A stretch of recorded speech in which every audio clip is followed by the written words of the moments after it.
Hey guys, it's Diksha and I'm back again with another video for you all. The weirdest part was, a couple of days back, I was just scrolling through my blog I also had before I started booktubing.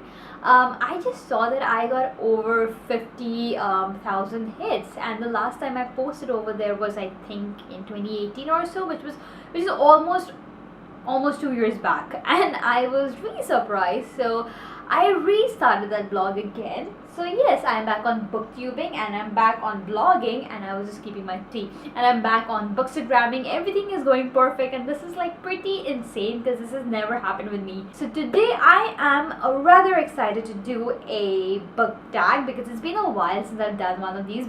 And the most important part is this particular book tag has been going on for such a long period of time. It was originally created by Chami. I'll be linking her channel in the description box below so you guys can go and check her out. And I also remember I did this particular tag last year as well. I'll be linking that in this video somewhere here so you can click. It's already halfway through 2020. I am just hoping this year to end as soon as possible. So yeah, without much further ado, let's get on to this book tag.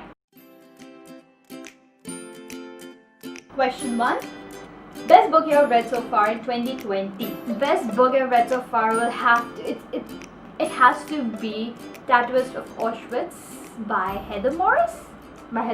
Yes. I read the book I think last month or last month, and I have the second one as well, Silka's Journey, somewhere here. Oh yeah, there. And I was so mesmerized by that particular book. I've always been interested in things related to Holocaust or stories related to Holocaust, adaptation of World War II, and I really loved reading that book. I had an idea about the book for a very long period of time. There have been many who's been talking about this particular book. I just had the perfect opportunity to pick that book and just start reading it, and it took me literally a few days to finish Tattooist of Auschwitz. It was a beautiful read.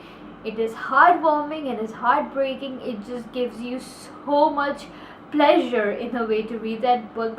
Not really pleasure to read the book, but by the time you end, you just have a very good feeling. It's a very positive vibe at the end, and it's been written so beautifully. It just took me there's so much there that you keep on pondering over the period of time, and that's something that's really nice. That book really helped me to do more research on Holocaust, and I was just mesmerized by the book. Best sequel you have read so far in 2020. So when it comes to sequel wise book, I haven't started, as in like I haven't read the first book and read this other one, no, but there's a series I started, and it's again not a sequel, but it's something, I don't know, I'm just gonna take this as a sequel or whatever it is. The Coat of Thorns and Roses by Sarah J. Maas. I know this one does not really come around in the question, but I don't think so I have any book as of now that talks about the sequel part, but I was so fascinated by this book.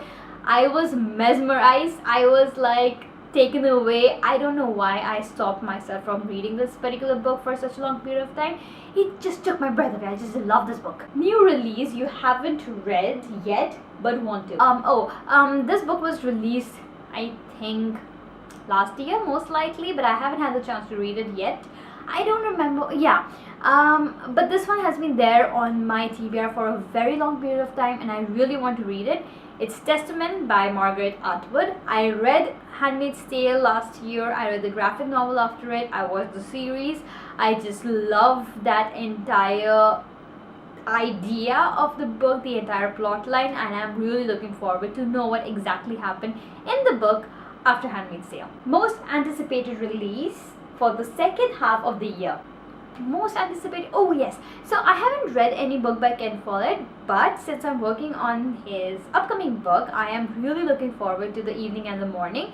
It's actually right up my alley. It's like based on history. It's a prequel to his Kingsbridge series, which starts with The Pillar of the Earth, and I'm really fascinated to read that book. I have the first book here with me. I'll start with the book, but I'm really looking forward to his prequel, The Evening and the Morning. Then I got Biggest Disappointment. So I restarted and I retried reading Turtles All the Way Down. I just couldn't. I don't know why. I tried my best, but I just couldn't go beyond chapter 1. Biggest surprise. When it comes to biggest surprise, I'll say Eleanor Oliphant is completely fine by Gail Honeyman. So when I started reading this book, a couple of chapters in, I was not really getting the hang of it.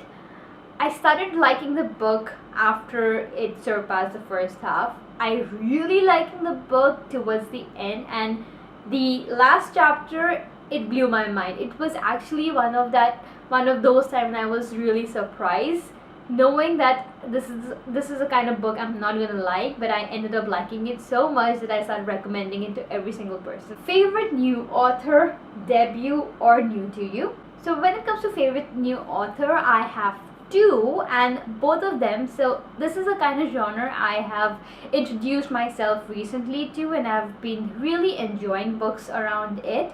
And these authors are Toni Morrison and Naguib Mahfouz.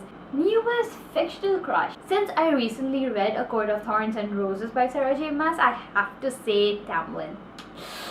He's so good. It's obvious. I mean, like, after Castbreaker is definitely my love, but when it comes to liking or like a new fictional crush, I'm definitely gonna say Tamlin. Newest favorite character.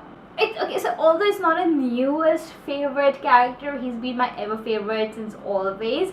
But this particular book I read for the first time, but kind of counts as newest favorite character. Hercule Poirot, for sure. So I am a big detective buff. I love reading books around that genre when it comes to mystery, thriller, crime. I just love. And Hercule Poirot has been there as my favorite character since always. I love those series that's been going around. I love the book. I love Agatha Christie, so it's obviously I love Hercule Poirot. Book that made you cry. The Boy in Striped Pajama by John Boyce. I read that last month. I was shattered so much so that it took me a long period of time to pick another book. I literally had to read something like Light. That's why I picked The Court of Thorns and Roses, because I needed that diversion. It just broke me so much. Book that made you happy. Circe by Madeline Miller.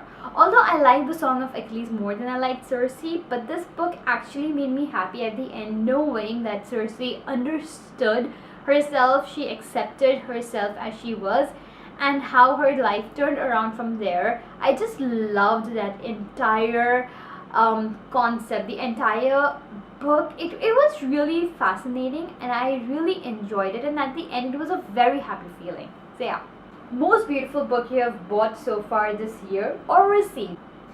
Definitely. I mean, I can't say. So this has been, I didn't really buy. I picked it up from work. But come on. It's simple. It's intricate. It just tells you the entire story of the book. It's a collection of short stories. But when you look at the cover and you just literally, it helps you to decipher the entire coding of the story in a way. I just really love the cover, and definitely the most beautiful book. What books do you need to read by the end of the year? There are many books that I really want to read by the end of the year. Firstly, I really want to get into a couple of more YA titles that I haven't read, although I have those copies here with me. Like I have the entire Illuminate Files and I want to read it. I will be completing the Akatar series. I'm interested in reading a couple of books by Jeffrey Archer and Ken Follett.